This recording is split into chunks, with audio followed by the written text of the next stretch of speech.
ഇന്നത്തെ കാലഘട്ടത്തിൽ എത്രമാത്രം പേരൻസ് കുട്ടികളെ ഈ പറയുന്ന അതായത് ഈ ടീനേജിലുള്ള കുട്ടികളെയും കൊണ്ടുവന്നിട്ട് എൻ്റെ കുട്ടിക്ക് ഇങ്ങനെ ഒരു പ്രോബ്ലം ഉണ്ട്, എന്തെങ്കിലും പ്രശ്നമുണ്ടോ എന്നതിനെക്കുറിച്ച് മാമിന് മുന്നിലേക്ക് വരാറുണ്ട്? അതോ കുട്ടികൾ ഒറ്റയ്ക്കാണോ വരാറുള്ളത്? രണ്ട് രീതിയിലും വരാറുണ്ട്. ഇപ്പം പൊതുവേ നമ്മൾ എഡ്യൂക്കേറ്റഡ് ആയിട്ടുള്ള ആൾക്കാർക്ക് ഇതിനെക്കുറിച്ചൊക്കെ കുറച്ചൊരു അവയർനെസ് ഒക്കെ കിട്ടി തുടങ്ങിയിട്ടുണ്ട്. അപ്പോൾ എനിക്കിങ്ങനെ ഒരു പ്രശ്നമുണ്ട്, ഒരാളിനെ കാണണമെന്ന് പറയും. അല്ലെങ്കിൽ പാരൻസ് തമ്മിലുള്ള ഇഷ്യൂസിൽ മക്കൾ വിളിച്ച് അപ്പോയിൻമെൻ്റ് എടുക്കാറുണ്ട്. അങ്ങനെ ഒരു വലിയ മാറ്റമാണ് നമ്മൾ കാണുന്നത്. പക്ഷേ പൊതുവിൽ ഈ മക്കൾക്ക് എന്തെങ്കിലും പ്രശ്നം വന്നാൽ ഐദർ ഏതെങ്കിലും ഒരു പാരൻസ് അത് ഡിനേ ചെയ്യും. തൻ്റെ കുട്ടിക്ക് അതില്ല, അങ്ങനത്തെ ഒരു പ്രശ്നമില്ല, ഇത് അഹങ്കാരമാണ്, ഇത് രണ്ടടി കൊടുത്താൽ തീരാവുന്ന പ്രശ്നമേ ഉള്ളൂ എന്നുള്ള രീതിയിലാണ് പാരൻസ് കാണാറുള്ളത്. അങ്ങ് അറ്റം പ്രശ്നം അങ്ങ് രൂക്ഷമായി ഒരു ദിവസം കയറി എന്തെങ്കിലുമൊക്കെ സാഹസം കാണിച്ച് മരിക്കാനുള്ള രീതിയിലൊക്കെ പെരുമാറുന്ന സമയത്തൊക്കെയാണ്, അല്ലെങ്കിൽ എന്തെങ്കിലും സാധനങ്ങളൊക്കെ അടിച്ച് പൊട്ടിച്ച് വളരെ രൂക്ഷമാവുന്ന അവസ്ഥയിലാണ് പാരൻസ് കുട്ടികളെയും കൊണ്ട് വരാറുള്ളത്. അങ്ങനെ വരുന്ന സമയത്ത് തന്നെ നമുക്ക് ഒരു ചെറിയ രീതിയിൽ ഒരു സ്ട്രെസ്സൊക്കെ ആണെങ്കിൽ നമുക്ക് ചിലപ്പോൾ ഒരു തെറാപ്പി കൊണ്ടൊക്കെ മാറാവുന്ന കാര്യങ്ങൾ പിന്നെ നമുക്കൊരു സൈക്യാട്രിസ്റ്റിനെയൊക്കെ കണ്ട് മെഡിസിനൊക്കെ കഴിക്കേണ്ടതായിട്ടൊക്കെ വരാറുണ്ട്.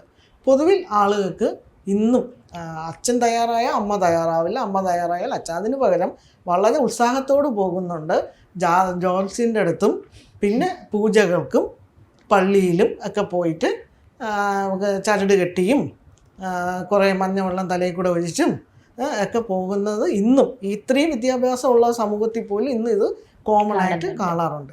ഇതെല്ലാം പിൻകാലത്ത് മാരേജ് ഇഷ്യൂസിലേക്ക് കൊണ്ടുവന്ന് എത്തിക്കും. ഇപ്പോൾ ഈ പ്രീ മാരിറ്റൽ കൗൺസിലിംഗ് ഇതിൻ്റെ ഒരു ഇമ്പോർട്ടൻസ് എന്താണ്? ഇന്നും നമ്മുടെ പ്രത്യേകിച്ച് നമ്മളെ കേരള സമൂഹത്തിൽ ആർക്കും ഇതിനെക്കുറിച്ച് അവയർനെസ് ഇല്ല. പ്രീ മാരിറ്റൽ കൗൺസിലിംഗ് എന്താണെന്ന് അറിയില്ല. ഇപ്പം പ്രീ മാരിറ്റൽ കൗൺസിലിംഗ് എന്നും പറഞ്ഞ് വിളിച്ച് ചോദിക്കുന്നത് എന്താണെന്ന് വെച്ചാൽ എൻഗേജ്മെൻറ്റ് കഴിയും. ഈ പെൺകുട്ടിയും പയ്യനും കൂടെ നിരന്തരം സോഷ്യൽ മീഡിയയിലൂടെയൊക്കെ സംസാരിക്കും. എന്നിട്ട് എന്തെങ്കിലും എൻ്റെ അമ്മ എന്ത് നീ വിളിക്കാത്തതെന്ന് ചോദിച്ചിട്ടുള്ള വഴക്കുകൾ സ്റ്റാർട്ട് ചെയ്യും. ആ സമയത്താണ് വീട്ടുകാർ പ്രീ മാരിറ്റൽ കൗൺസിലിംഗ് എന്നും പറഞ്ഞുകൊണ്ട് വിളിക്കുന്നത്. പക്ഷേ ഏറ്റവും രസകരമായ കാര്യം ഈ പ്രീ മാരിറ്റൽ കൗൺസിലിങ്ങിന് വേണ്ടതായിരിക്കും. അതിൻ്റെ ഉദ്ദേശം തന്നെ രണ്ട് കൂട്ടരും വരണം, രണ്ട് വീട്ടുകാരും വേണം. ഈ കല്യാണം കഴിക്കുന്ന പയ്യനും പെൺകുട്ടിയെല്ലാം നമ്മുടെ മുമ്പിൽ വരണം.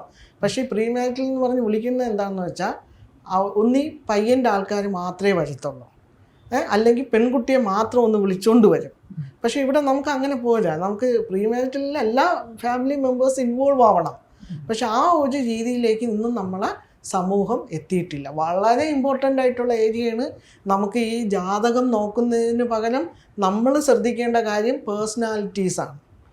ഓക്കെ, എനിക്കിപ്പം സിനിമ കാണാൻ പോകാൻ ഇഷ്ടമുള്ള ആൾ, ഞാൻ മല കയറാൻ താല്പര്യമുള്ള ആൾ, ഞാൻ കല്യാണം കഴിക്കുന്ന ഒരാളിന് സിനിമ കാണാൻ താല്പര്യമില്ല, ഒരു സ്ഥലത്തും യാത്ര ചെയ്യാൻ താല്പര്യമില്ല, സോഷ്യൽ ഇൻറ്ററാക്ഷൻ വളരെ കുറവ്. അങ്ങനെ ആയിപ്പോയാൽ അവിടെ മാനസികമായിട്ടൊരു ബോണ്ടിങ് ഉണ്ടാവില്ല. അത് പിൻകാലത്ത് ഫ്രസ്ട്രേറ്റഡ് ആയിട്ട് ഇരുന്ന് കോൺഫ്ലിക്റ്റ് ഉണ്ടാവുകയും തുടർന്ന് ഇങ്ങനെയുള്ള കേസുകളിലേക്കൊക്കെ ചെന്ന് എത്തിപ്പെടാറുണ്ട്. പ്രീ മാരിറ്റൽ കൗൺസിലിംഗ് അത് മാൻഡേറ്ററി ആക്കണം. തീർച്ചയായിട്ടും നമുക്കൊരു മാരേജ് സർട്ടിഫിക്കറ്റ് കൊടുക്കുന്ന സമയത്ത് തന്നെ, അല്ലെങ്കിൽ ഒരു കല്യാണം ഇപ്പം പല സമൂഹത്തിൽ SNDP അല്ലെങ്കിൽ NSS അല്ലെങ്കിൽ പള്ളി ഇങ്ങനെയുള്ള പല സ്ഥലത്തൂടെയാണല്ലോ നമ്മൾ ഇത് നടത്തുന്നത്. അപ്പോൾ അതിന് മുമ്പ് തന്നെ പ്രീ മാരിറ്റൽ കൗൺസിലിംഗ് അറ്റൻഡ് ചെയ്തെന്നുള്ള സർട്ടിഫിക്കറ്റ് വേണം. ചില ക്രിസ്തീയ സഭകളിൽ അത് കാണുന്നുണ്ട്, പക്ഷെ മറ്റു സമൂഹത്തിൽ ഇന്നും അത് ഇല്ല. സമൂഹത്തിൽ തീരെ ഒട്ടുമില്ല. അപ്പോൾ അത് ഒരു മാറ്റം വേണം. കാര്യം നമുക്ക് ഇതിൽ കഷ്ടപ്പെടുന്നവരെല്ലാവരും എന്താണെന്ന് വെച്ചാൽ കുട്ടികളാണ്. അതെ, ഞാൻ ഒരു കാര്യം കൂടെ ചോദിച്ചോട്ടെ മാം. അതായത് ഈ പ്രീമാരിറ്റൽ കൗൺസിലിങ്ങിനെ കുറിച്ച് സംസാരിച്ച് വരുമ്പോൾ തന്നെ ഇപ്പം കൂടുതലും ലവ് മാരേജസ് ആണ് മാരേജിലേക്ക് മാറാനായിട്ടുള്ള ഒരു കാരണമായിട്ട് വരുന്നത്. അപ്പം ഈ ലവ് മാരേജസിനകത്ത് ഈ പ്രീമാരിറ്റൽ കൗൺസിലിംഗ് എന്ന് പറയുന്നതിനൊരു ആവശ്യകത ഉണ്ടാകുന്നുണ്ടോ? അല്ലെങ്കിൽ അതിൻ്റെ ഒരു അറേഞ്ച് മാരേജ് പോലെ തന്നെ ഒരുവിധം കഷ്ടപ്പെട്ടായിരിക്കും രണ്ടുപേരും കൂട്ടിച്ചേർത്തൊക്കെ വരുന്നത്. അപ്പോൾ അതിനകത്ത് എങ്ങനെയായിരിക്കാം ഈ പറഞ്ഞ പ്രീ മാരിറ്റൽ കൗൺസിലിങ്ങിൻ്റെ ഒരു? തീർച്ചയായിട്ടും ലവ് മാരേജ് ആണെങ്കിൽ പോലും എന്താണ്, രണ്ടുപേരും തമ്മിൽ ആ സമയത്തുള്ള പോസിറ്റീവ്സിനെ കുറിച്ച് മാത്രമേ ചിന്തിക്കുകയുള്ളൂ. ഓക്കെ, അങ്ങനെ വരുന്ന സമയത്ത് ഇവർ തമ്മിൽ പരസ്പരം അറിയുന്നില്ല. ഇവരെ വീട്ടിൽ ആദ്യം നമുക്ക് ഇഷ്ടപ്പെടുന്ന ആളിൻ്റെ വീട്ടുകാരുമായിട്ട് ഡിപ്പെൻഡൻസി ഉണ്ട്. പക്ഷെ ആ കാര്യങ്ങളൊന്നും ആദ്യമേ ഒന്നും പറയില്ല. പിന്നെ പലപ്പോഴും പല കാര്യങ്ങളും ഈ ഇഷ്ടപ്പെടുന്ന സമയത്ത് ഒളിച്ചു വയ്ക്കാറുമുണ്ട്. ഓക്കെ, ഇപ്പം ഡിഗ്രി പാസ്സാവാത്ത ഒരാൾ പറയും ഞാൻ ബിടെക്കുകാരനാണെന്ന് പറയും പ്രണയത്തിൻ്റെ സമയത്ത്. കല്യാണം കഴിഞ്ഞിട്ടാണ് അറിയണത് ബിടെക് ഇല്ല, +2 വരെ പോയിട്ടുള്ളൂ എന്നുള്ളത്. അപ്പോൾ ഇതിലും കള്ളത്തനം പറയുന്ന കുറേ ഫാക്ടേഴ്സ് ലവ് മാരേജിൻ്റെ ഇടയിലും ഉണ്ട്. പിന്നെ പാരൻസിൻ്റെ ചിലപ്പോൾ ഏതെങ്കിലും ഒരു പാരൻസ് ആദ്യം തടസ്സം നിൽക്കും. അപ്പോൾ ഈ കല്യാണം കഴിക്കാൻ പോകുന്ന വ്യക്തി ആദ്യമേ തന്നെ അവരെ ശത്രുപക്ഷത്തേക്കാക്കും. സ്വാഭാവികമായിട്ട് ഇവർ കല്യാണം കഴിച്ച് വരുമ്പം ഈ എന്തായാലും ബന്ധങ്ങളിലൂടെയാണല്ലോ നമ്മുടെ എല്ലാവരും മുന്നോട്ട് പോകുന്നത്. ആ ബന്ധങ്ങൾ അവിടെ നഷ്ടപ്പെടുമ്പോൾ അവിടെ പ്രശ്നങ്ങൾ ആരംഭിക്കും. അപ്പം പെൺകുട്ടി പറയും പണ്ടേ ഇദ്ദേഹത്തിൻ്റെ അമ്മയ്ക്ക് എന്നെ ഇഷ്ടമല്ലായിരുന്നു, അതുകൊണ്ട് ആണ് ഇങ്ങനെ കാണിക്കണം, അതുകൊണ്ട് നമുക്ക് സെപ്പറേറ്റ് ആയിട്ട് പോകണം. പക്ഷേ ഈ ഹസ്ബൻഡ് അതിന് സമ്മതിക്കുകയില്ല. അപ്പം തീർച്ചയായിട്ടും അവിടെയും പ്രീമാരിറ്റൽ കൗൺസിലിംഗ് വളരെയേറെ ഇമ്പോർട്ടൻ്റ് ആണ്. മാം ഞാൻ ചോദിക്കട്ടെ, ഈ പറയുന്ന ഡിവോഴ്സിലേക്ക് വരുന്ന സമയത്ത് കൂടുതൽ ലവ് മാരേജസ് ആണോ? കാരണം എപ്പോഴും വീട്ടുകാരെ സംബന്ധിച്ച് ലവ് മാരേജ് ആണെങ്കിൽ അപ്പോൾ ഡിവോഴ്സ് ആകും എന്നുള്ളൊരു കൺസെപ്റ്റ് ഉണ്ട്. അപ്പം കൂടുതലും ലവ് മാരേജ് ആണോ അതോ അറേഞ്ച് മാരേജ് ആണോ ഡിവോഴ്സിലേക്ക് പോകാനുള്ളൊരു കാരണമായി മാറുന്നത്? ലവ് മാരേജിലുള്ളവർക്കും അറേഞ്ച് മാരേജിലുള്ളവർക്കും ഈക്വലി അതിന് പ്രത്യേകതയൊന്നുമില്ല. ഇത് ആക്ച്വലി ലവ് മാരേജിലാണെങ്കിൽ ഫാമിലികൾ ഇൻവോൾവ് ആവാതെ ഡിവോഴ്സിന് അവർ വരും. അറേഞ്ച് മാരേജ് ആണെങ്കിൽ കുടുംബക്കാരെല്ലാവരും കൂടെ ചേർന്നായിരിക്കും ഇത് ഡിവോഴ്സ് ചെയ്യാനായിട്ട് വരുന്നത്. മനസ്സിലായില്ലേ? അപ്പം അങ്ങനെ ലവ് മാരേജ് അറേഞ്ച് മാരേജ് ചെയ്താൽ ഡിവോഴ്സിൻ്റെ എണ്ണം കുറഞ്ഞിരിക്കുന്നതിനോട് എനിക്ക് യോജിപ്പില്ല. ഈ ഒരു സാഹചര്യത്തിൽ എന്തായിരിക്കാം നമുക്ക് അഡ്വക്കേറ്റ് എന്ന രീതിക്കും ഒരു ക്ലിനിക്കൽ സൈക്കോളജിസ്റ്റ് എന്ന രീതിക്കും നമുക്കൊന്ന് അഡ്വൈസ് ചെയ്യാൻ പറ്റുക? അതായത് ഇതൊന്ന് കുറയ്ക്കാൻ. ഇപ്പോൾ ഡിവോഴ്സ് എന്ന് പറയുന്നത് ഭയങ്കരമായിട്ട് കൂടിക്കൊണ്ടേയിരിക്കുകയാണ് ഓരോ ദിവസം കഴിയും തോറും. അപ്പം ഈ പറഞ്ഞ പോലെ ഭാവിയിലത്തേക്ക് കുട്ടികളെ സംബന്ധിച്ചിടത്തോളം കല്യാണം കഴിക്കാനേ താല്പര്യമില്ലാത്തൊരു ലാസ്റ്റ് ഒരു സർവേ ഞാൻ കണ്ടിരുന്നു.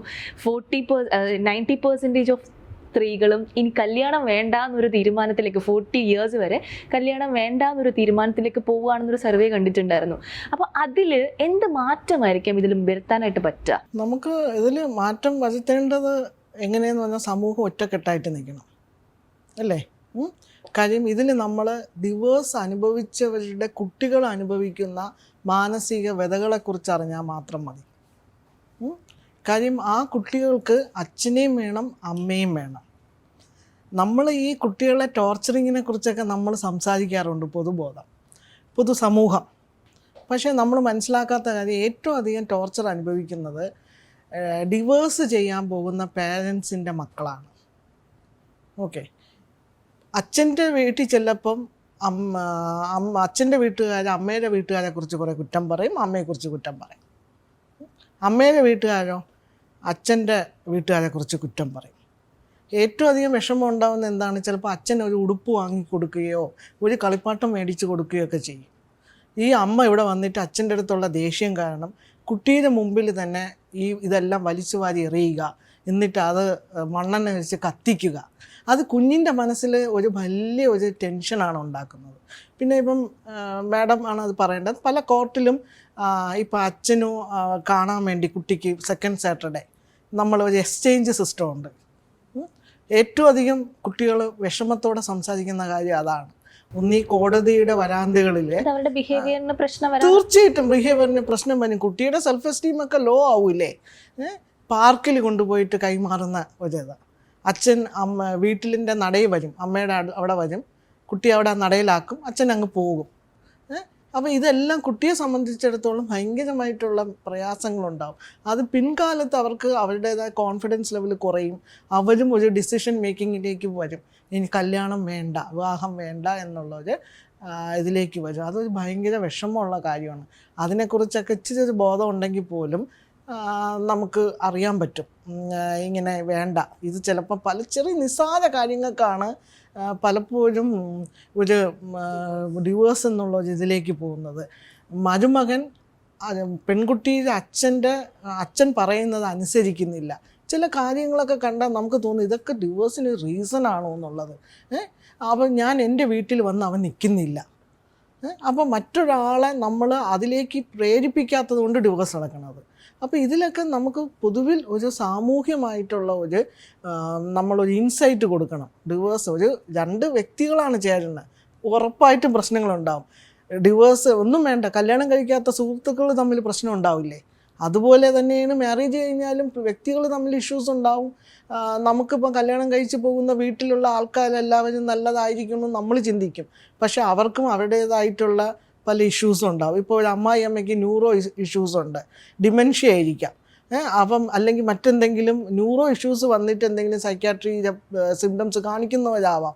അവരാണെങ്കിൽ വന്ന് കയറപ്പം പറയാം, എൻ്റെ മരുമോള് എൻ്റെ ഇവിടെ ഇരുന്ന പൈസ എടുത്തോണ്ട് പോയി, കാണാനില്ല എന്നൊക്കെ പറയപ്പം മരുമകൾക്ക് ഇത് എന്താണ് പ്രശ്നം എന്നുള്ള മനസ്സിലാവുന്നില്ല. അവിടെ ഹസ്ബൻഡുമായിട്ട് ഇഷ്യൂസ് ആവുന്നു, അത് പിന്നെ ഒരു വലിയ കോൺഫ്ലിക്റ്റ് ഉണ്ടാവുന്നു. പിന്നെ മാഡത്തിൻ്റെ പോലെയുള്ള ആൾക്കാരുടെ മുമ്പിലേക്ക് അവർ ചെന്ന് കയറി കൊടുക്കുന്നു. അപ്പം ഇതിനെക്കുറിച്ചൊക്കെ ഒരു അവബോധം ഉണ്ടാവണം. എന്താണ് ഒരു ഫാമിലി, ഫാമിലിയിൽ നടക്കുന്ന കാര്യങ്ങൾ എന്തൊക്കെയാണ്, ഇത് എന്തുകൊണ്ട് നമുക്ക് മറ്റൊരാളെ മനസ്സിലാക്കാൻ പറ്റുന്നില്ല. പിന്നെ നമ്മൾ പറയുമല്ലോ, കാരുണ്യം, ദയ, മറക്കാനുള്ള കഴിവ്, ഇതെല്ലാം നമുക്ക് കുറച്ച് നമ്മളുടെ സ്വഭാവത്തിൽ തന്നെ നമുക്കുണ്ടായി തുടങ്ങിയാൽ പലപ്പോഴും നമ്മുടെ ഉള്ളിൽ ആ നെഗറ്റിവിറ്റി ഉണ്ടാവില്ല, പകയുണ്ടാവില്ല, എല്ലാവരോടും നമുക്ക് സൗഹൃദമായിട്ടൊക്കെ പോകാൻ പറ്റും. അങ്ങനെ വരപ്പോൾ കല്യാണമൊക്കെ വിജയിക്കാം.